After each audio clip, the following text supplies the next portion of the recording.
코스피가 오늘 4,210선에서 마감하면서 올해 연간 상승률 73%를 기록했습니다. 미국과 일본, 중국 등 어느 주요국 증시와 비교해도 압도적인 수익률입니다. 새 정부 들어서 외쳤던 코스피 4천, 허무맹랑한 숫자 같았지만 현실이 됐습니다. 코스피 시총은 3,478조 원이 됐고 코스닥도 506조 원을 돌파했습니다. 이 기세를 붉은 말에 해 내년에도 이어갈 수 있을까요? 코스피 5천도 현실이 될까요? 증권부 정원우 기자가 정리했습니다. 5천부터 5,500, 6천까지 글로벌 투자은행들이 바라보는 코스피의 내년 타깃입니다. 너도 나도 한국 투자 비중 확대 의견을 제시하고 있습니다. 작년 이맘때쯤만 해도 상상하기 어려웠던 그야말로 장밋빛 전망입니다. 국내 증권사들의 내년 코스피 밴드 상단도 확인해봤습니다.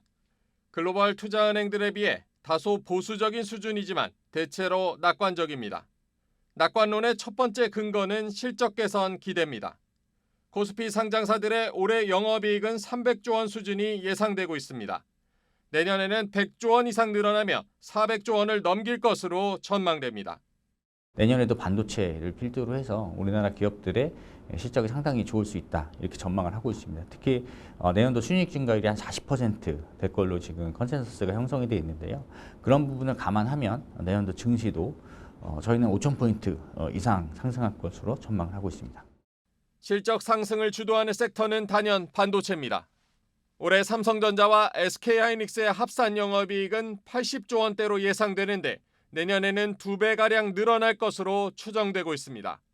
내년 코스피 이익 상승의 절반 이상을 반도체 투톱이 주도할 것이란 전망인 셈입니다. 지금 반도체 상황은 흔히 말하는 이제 슈퍼사이클을 좀 넘어서는 울트라 슈퍼사이클 이런 얘기까지 저는 좀 생각을 하고 있고요. 10년마다 오는 이 사이클 이 정도가 아니라 아주 굉장히 큰 사이클이 만들어질 것이기 때문에 반도체가 시장을 견인하면서 가는 흐름이 이어질 걸로 보고 있습니다. 이 같은 실적 개선 전망을 바탕으로 내년 코스피의 주당 순이익 EPS는 주요국 증시와 비교해도 압도적인 높은 수준으로 예측되고 있습니다. 실적 하나만으로 지수 상승을 기대하긴 어렵습니다. 주가를 결정하는 또 하나의 축, 멀티플은 흔히 밸류에이션으로 얘기됩니다. 코스피가 많이 올랐다고 해도 12개월 선행 PER은 10배 초반 수준에 머물고 있습니다. 미국이나 일본에 비해 낮은 수준이고 2021년 직전 고점에도 못 미칩니다.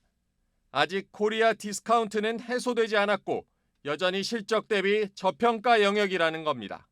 일단 지수가 뜰 때는 딱 하나거든요. 무조건 시장의 멀티플을 건드릴 수 있어야 돼요. 그러니까 실적이 좋아서 지수가 오르간 적은 없어요. 결국은 이번에 움직인다면 결국 멀티플을 건드리는 거에 대해서 시장이 인정해줬다라는 거거든요. 그래서 일단 밸류업 정책이 무조건 계속 이어져야 된다라는 거고 그거의 후속 조치가 계속 나와야 됩니다. 올해 코스피가 본격 상승한 시점도 실적과 함께 정책 기대감이 맞물렸을 때였습니다. 17개월가량 지속된 코스피의 이익 하락 사이클이 지난 8월 턴어라운드했고 상법 개정안이 7월과 8월 연달아 통과되면서 강세장의 여건이 조성된 겁니다. 외국인들도 이 기간 코스피를 사기 시작했습니다. 실적에 대한 믿음과 낮아진 밸류에이션, 증시 활성화 정책의 연속성까지 모두 내년 증시 상승을 지지합니다. 하지만 아무리 한국 증시가 매력적이라고 해도 안정적인 우상향을 보장하진 않습니다. 11월 충격을 줬던 AI 버블론과 글로벌 유동성 불안은 언제든 변동성을 키울 수 있는 요인으로 꼽힙니다. 굉장히 낙관적으로 보고 있기는 한데 고생 좀 하시겠습니다라고 말씀을 드리거든요. 그게 뭐냐면은 변동성이 굉장히 센 우상향 증시를 보고 있는 상황이고요. 한편으론 코스피가 5천을 간다고 해도 상승률에서는 올해를 뛰어넘기 어렵고 올해가 상저하고였기 때문에 내년에는 실적 기저효과에 따라 상고하저로 흐름이 바뀔 수 있다는 점도 증권사들은 전망하고 있습니다. 네, 정리하자면 변동성은 물론 따라오겠지만 실적에 대한 믿음과 낮은 밸류에이션, 증시 활성화 정책의 연속성까지 코스피가 5천선을 돌파할 것이란 낙관론이 쏟아지고 있습니다. 정원우 기자와 조금 더 얘기 나눠보겠습니다.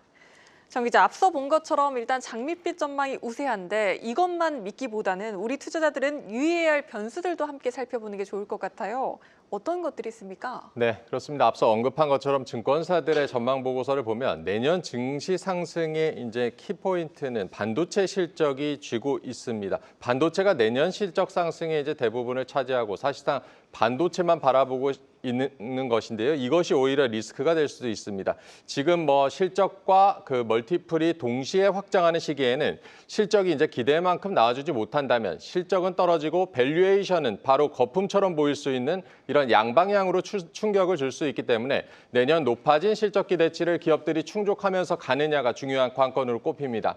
특히 실적의 증가율이 꺾이는 시점이 언제냐도 중요할 텐데요. 내년 2분기를 피크로 보는 증권사들도 적지 않습니다. 상고하저라는 전망의 배경이기도 합니다. 증권사들의 내년 코스피 밴드 하단은 제가 앞서 이제 언급하지는 않았는데 하단도 넓게 분포돼 있습니다. 4천 아래로도 지수 하방이 열려 있다는 점은 좀 참고를 하셔야겠고요.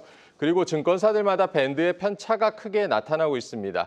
그 이유는 실적이나 밸류에이션이 어느 정도까지 늘어날 것인가에 대한 가정의 차이에서 비롯되는데요. 상단으로 5천을 넘는다는 가정은 뭐 실적이나 밸류에이션 모두 확장한다는 가정을 적용한 것이고요. 반면 보수적인 수치를 제시한 증권사들은 뭐 PER을 현재에서 크게 나아지지 않는 수준으로 제시했기 때문에 전망 밴드에 대해서는 뭐 맞다 틀리다 보다는 참고 수준으로만 받아들이는 게 좋겠습니다. 네, 그렇다면 또 어떤 지표나 이벤트들을 주목하면 좋을까요? 네, 일단 뭐 유동성 환경 측면에서는 대내적으로 한국은행의 금리 동결이 장기화될 것이라는 전망에도 재정 정책에 대한 기대가 있기 때문에 국내 유동성 여건에는 큰 무리가 없다고 보고는 있지만 재정 확장에 따른 금리나 환율 이런 뭐 금융시장의 불안이 재현될 가능성은 있겠고요. 대외적으로는 미국의 금리 인하 경로의 불확실성이 남아 있고 실제 금리 인하가 이뤄진다고 해도 그 관세가 재부각되면서 미국의 인플레이션 우려가 다시 촉발될 수 있다는 점도 리스크 요인으로 꼽히고 있습니다. 미국의 물가 추이를 내년에 더 유심히 챙겨보라는 조언이 많았고요.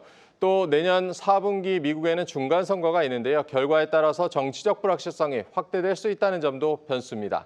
AI 버블론에 대해서는 만나본 증시 전문가들 모두 건강한 조정으로 바라보는 시각이 우세하긴 했지만 실적 시즌마다 최근처럼 변동성을 키울 수 있는 요인으로 남아있다고 봐야겠습니다. 그리고 오늘 기재부에서 MSCI 선진국 지수 편입을 위한 외환 자본시장 종합 로드맵을 내년 초에 발표하겠다고 밝혔는데요.